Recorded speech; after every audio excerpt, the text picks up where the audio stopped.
आइए आसान भाषा में जानने की कोशिश करते हैं कि आखिर अमेरिका और ईरान के बीच में कौन सा ऐसा विवाद है जो आज तक कंटिन्यू चल रहा है। मैप के माध्यम से जानेंगे कि 1908 में ईरान में होती है तेल की भंडार की खोज की जाती है।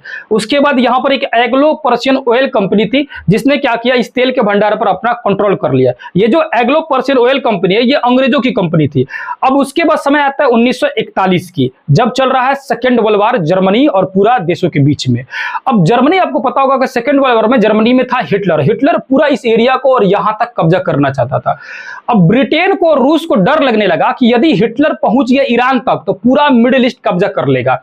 तो इन्होंने क्या किया, 1941 में ब्रिटेन और रसिया मिलकर ईरान पर पूरी तरह से कब्जा कर लिए। उस समय शासक थे यहाँ के ईरान के रेजा शाह पहलवी। इनको हटाकर इनके बेटा को मोहम्मद शाह पहलवी को यहाँ का शासक बना दिया गया और पूरा ऑयल कंपनी यानी तेल की भंडार पर ब्रिटेन और रसिया का कंट्रोल हो गया। ब्रिटेन का दोस्त था अमेरिका, यानी तीनों ने मिलकर पूरे ईरान के तेल के भंडार को अपने कब्जे में ले लिया और मात्र 16% तेल ईरान के लिए छोड़ दिया और बाकी सारा तेल के भंडार को वे लोग अपने काम में यूज करते थे। कौन कौन? तो अमेरिका, ब्रिटेन और रसिया। ज्यादा अमेरिका और ब्रिटेन जो है इसका यूज करना शुरू कर दिया। फिर समय आता है 1951 का, जब यहां प्रधानमंत्री चेंज हो जाते हैं। कहां पर? ईरान के। और एक नए प्रधानमंत्री बनते हैं जिनका नाम था मोसेदिक। मोसेदिक कहे कि जमीन हमारा है, तेल हमारा है, तो हम फ्री में तेल तुमको क्यों दे दे। तो इन्होंने क्या किया, तेल की कंपनी को राष्ट्रीयकरण कर दिया, यानी सरकारी बना दिया। इससे ब्रिटेन और अमेरिका को भाई बौखला उठे, क्योंकि इनको फ्री में तेल लेने की आदत हो गई थी। जब जो है मोसेदिक यहां पर तेल की कंपनी को सरकारी करते तो ये पूरी तरह से बौखला जाते और इन्होंने क्या किया, एक ऑपरेशन चलाया। CIA जो अमेरिकी कंपनी है CIA और ब्रिटेन की खुफिया एजेंसी, इन्होंने 1953 में क्या किया, ईरान में फिर से तख्ता पलट कर दिया और मोसेदिक को हटा दिया गया प्रधानमंत्री से और नया प्रधानमंत्री फिर से दोबारा उसी को, जिसका नाम था मोहम्मद रेजा पहलवी, इसी को दोबारा वहां का प्रधानमंत्री बना दिया गया। इस बार ये पूरी तरह से अमेरिका और ब्रिटेन का कठपुतली बन के रह गया और फिर से पूरी तेल की कंपनी अमेरिका के कब्जे में, ब्रिटेन कब्जे में आ गया। अब देखो पूरा देश इनके कंट्रोल में था और यहां तक कि जो है पहलवी और अमेरिका मिलकर क्या किए, पूरे देश को बर्बाद करना शुरू कर दिए।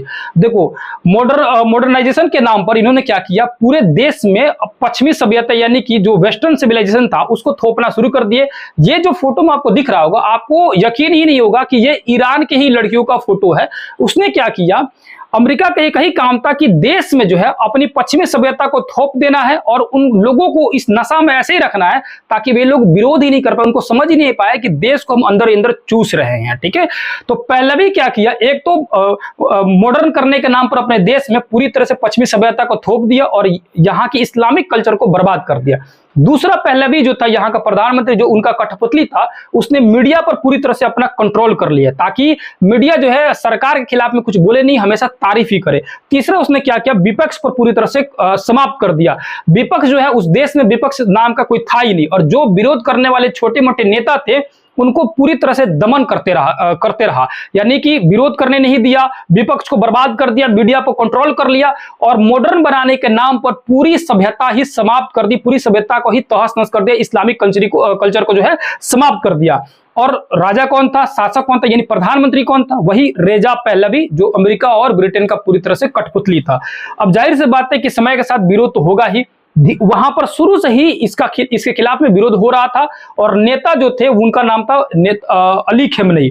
अली खमेनी एक इस्लामिक क्रांति लाते हैं 1979 में और इस इस्लामिक क्रांति पूरे ईरान भर में इतनी तेजी से आगे बढ़ता है कि रेजा जो पहलवी था इसको ईरान छोड़ के भागना पड़ता और भाग के जाता कहाँ है, अमेरिका के पास जाता और अमेरिका जो है इसको शरण दे देता है क्योंकि उसी का कठपुतली था।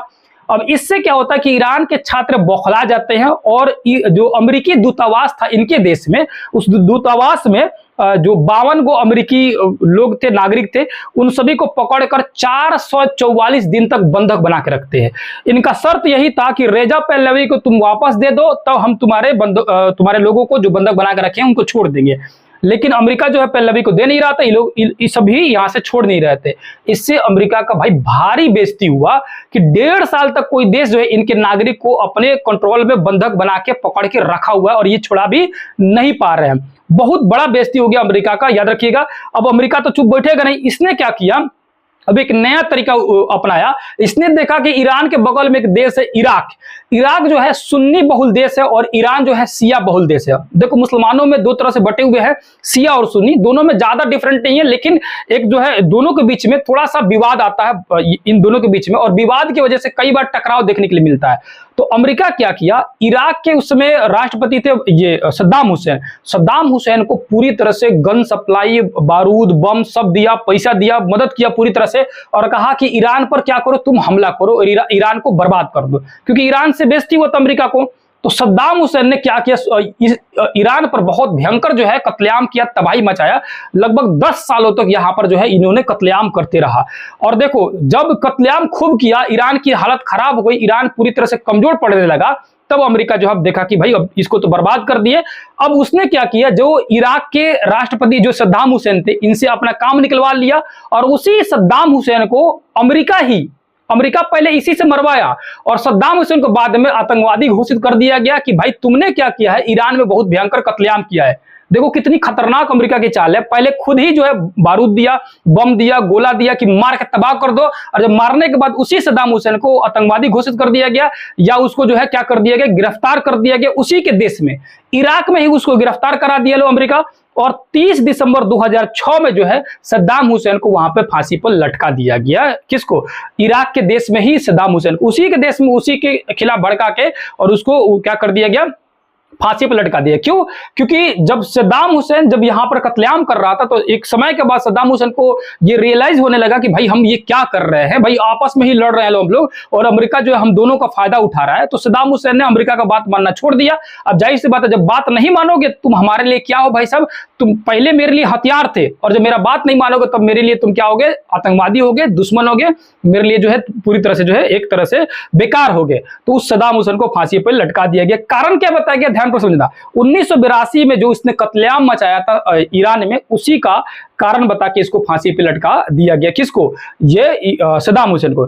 फिर उसके बाद उसने ईरान को क्या कर दिया, पूरी तरह से इकोनॉमिक सैंक्शन लगा दिए, यानी आर्थिक रूप से ईरान को कमजोर करना शुरू कर दिए कि कोई भी देश इससे व्यापार नहीं करेगा, कोई भी देश जो है इससे साथ मिलेगा नहीं।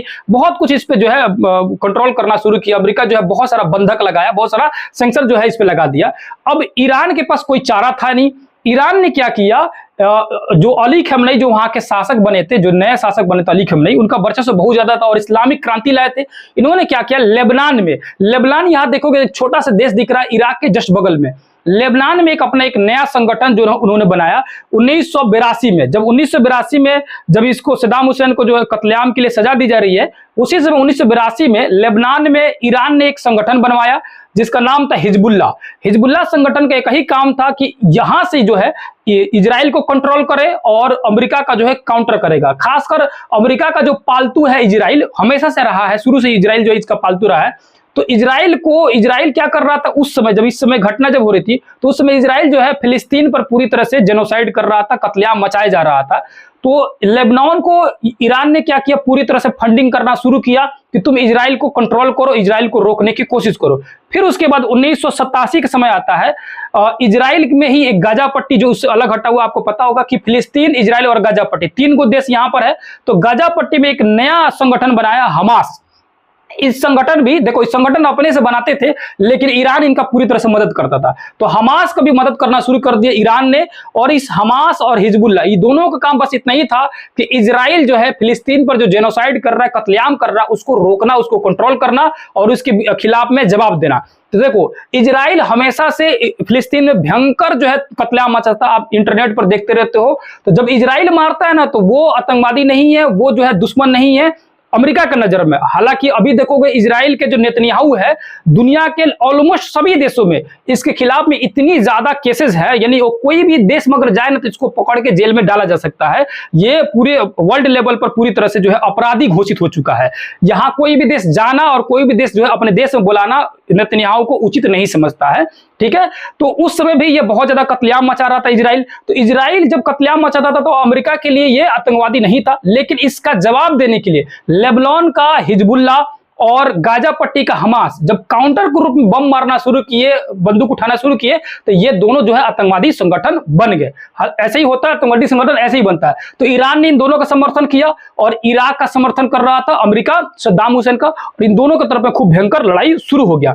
फिर उसके बाद समय आता है 2000 का। 2000 में ईरान जो है सोचने लगा कि हम परमाणु शक्तिशाली देश बनते हैं, और उसने क्या किया, परमाणु का उपयोग देखो दो काम में होता है, एक बिजली उत्पादन में, एक हथियार बनाने में। तो उसने क्या किया, बिजली उत्पादन के नाम पर अपना परमाणु हथियार बनाना शुरू कर दिया। यह बात इजराइल को पता लगा। इजराइल को लगा कि भाई सब ईरान अगर परमाणु शक्तिशाली देश बन जाएगा तो पूरे मिडिल ईस्ट में जो है इस सबसे शक्तिशाली देश बन जाएगा, और जाहिर सी बात है कि बन भी जाएगा।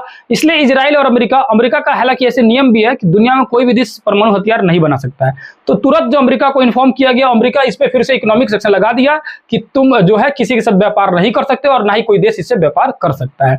अब ये जो इकोनॉमिक सेक्शन जो है लगभग 15 सालों तक चलते रहा, और 2015 में जब बराक ओबामा अमेरिका के राष्ट्रपति बने तो उन्होंने क्या किया, ईरान के साथ में एक समझौता किया कि यदि तुम परमाणु हथियार नहीं बनाओगे, सिर्फ परमाणु का उपयोग बिजली उत्पादन में करोगे, तो तुम्हारा जो है इकोनॉमिक सेक्शन हटा दिया जाएगा और तुम फिर से व्यापार वगैरह ठीक से करोगे। तो ओबामा और ईरान के बीच में समझौता हो गया, सारी मामला सेट हो गई। लेकिन 2020 में जब ट्रंप सत्ता में आया तो उसने कहा कि जो यूएसए और ईरान के बीच में जो समझौता हुआ है वो सबसे घटिया और बेकार समझौता है। उस समझौता को कैंसिल कर दिया और एक नया नेगोशिएशन डील लाया।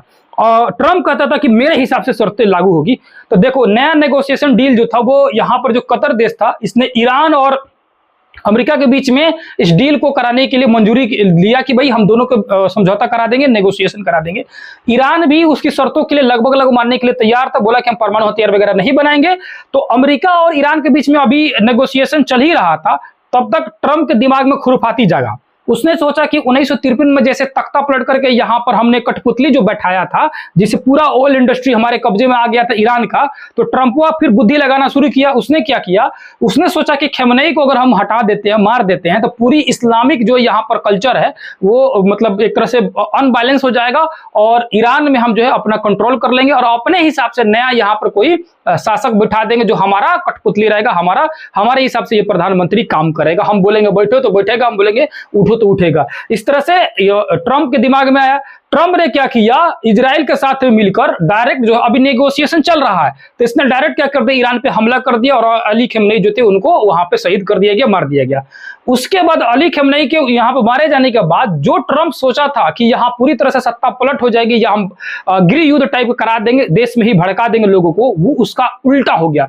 जो लोग अली खमेनेई को विरोध कर रहे थे मॉडर्न सिविलाइजेशन के नाम पर, या जो लोग इनका समर्थन में, तो सभी एकजुट हो गए, क्योंकि सभी को लगने लगा कि अमेरिका जो हम लोग को पूरी तरह से बर्बाद करने में लग गया है, नोच कर खाने में लग गया है। सब लोग इसका समर्थन करने लगे और इसकी दांव जो है उल्टा पड़ गया। क्या हो गया, उल्टा पड़ गया पूरी तरह से दांव। और ईरान इसके विरोध में, क्योंकि खुलकर जब सामने आ गया अमेरिका और इजराइल, तो इसने क्या किया, इजराइल को तबाह करना शुरू कर दिया। और अमेरिकी बेस जितनी भी इसके पास में है, जो यहाँ सऊदी में, अरब, दुबई में, कतर, बहरीन, कुवैत, जो भी देशों में जितनी अमेरिकी बेस है, अमेरिकी ठिकाने, उन सभी अमेरिकी ठिकानों को उड़ाना इसने शुरू कर दिया है और इजराइल को शुरू कर दिया। अभी जो है चल रहा युद्ध, आपने देखा भी होगा, न्यूज में चल भी रहा है। अभी यूएसए, अभी वर्तमान की स्थिति क्या है यूएसए की, तो यूएसए को के उसकी आम जनता ही अपने जो ट्रंप राष्ट्रपति है उसके खिलाफ में बोलना शुरू कर दिया कि तुमको क्या जबरदस्ती था इजराइल का साथ देने का, जब ये नेगोशिएशन करने के लिए तैयार था, डील होने वाली थी, बात मानने के लिए, शर्त मानने के लिए तैयार था, तो तुम्हें क्या था इजराइल के साथ मिलने की, तुम अपना जबरदस्ती का फायदा उठा रहे हो। इजराइल के चक्कर में अपने जो मिलिट्री बेस थी हमारी पूरे ये मिडिल ईस्ट में सब तबाह करवा रहे हो, कि उसको फिर बनाने में या उसको स्टेबल करने में कितना समय लगेगा, कितना चीजें को जो अब युद्ध पता नहीं कितना लंबा चलेगा। तो ट्रंप जो अपने ही देश में अपने ही लोगों के बीच में घिरते नजर आ रहा है, जिससे अब ट्रंप जो है धीरे धीरे इजराइल से हटते हुए मतलब अपनी दूरी बना रहा है। क्योंकि ट्रंप को लगने लगा, ट्रंप को ऐसा लगता था कि वेनेजुएला में जैसे हम रात राष्ट्रपति को उठा लिए थे ना, उसी तरह इसको भी हम खमेनेई को मारेंगे और उसके उनके बाद जो है उस पूरे ईरान में तख्ता पलट हो जाएगा और हमारे हिसाब से हमारा कठपुतली वहां पर बन जाएगा। लेकिन इसका एकदम उल्टा हो गया है। अब आगे कौन सी घटना क्या हो रही है, इसका कितना नुकसान हुआ, इसका कितना नुकसान हुआ, और बाकी जो है जो भी घटनाएं चल रही है उस पर अगर आपको वीडियो चाहिए होगा तो आप लोग कमेंट जरूर करना, पार्ट 2 में उसको भी बना देंगे। या ईरान और भारत के बीच में जो दोस्ती है और बीच में बाद में जाके दोस्ती जो है खटास बदल गया, या दोस्ती कैसे जो है दूरियां बनने लगी ईरान और भारत के बीच में, सदियों से जो दोस्ती रहा वो कैसे दूर होने लगा, आखिर क्या कारण था, उस पर अगर वीडियो चाहिए होगा तो कमेंट जरूर कीजिएगा। जो भी वीडियो आपको चाहिए वीडियो जरूर बना दीजिएगा। और पूरी मैप के माध्यम से जो मैंने समझाने की कोशिश किया हूं। कहीं भी आपको किसी भी तरह का डाउट लगा होगा तो कमेंट जरूर कीजिएगा, नेक्स्ट वीडियो में उसको सुधारने की या समझाने की कोशिश किया जाएगा। मेरी कोशिश यही रही है कि पूरी चीजों को एकदम सही तरीके से प्रूफ के साथ आपको बताने की, मैप के माध्यम से आसान भाषा में समझाने की। वीडियो बेहतर लगा होगा तो ज्यादा से ज्यादा बच्चों के पास शेयर करने की कोशिश कीजिएगा, और कोशिश कीजिएगा कि एक कमेंट जरूर करें, क्योंकि बहुत डिटेल से सारी चीजों को समझाने में और बताने में टाइम जरूर लगता है। तो मिले किसी और टॉपिक में, तब तक के लिए जय हिंद, जय भारत, और अपना कीमती सजेशन देना बिल्कुल ना भूलिएगा।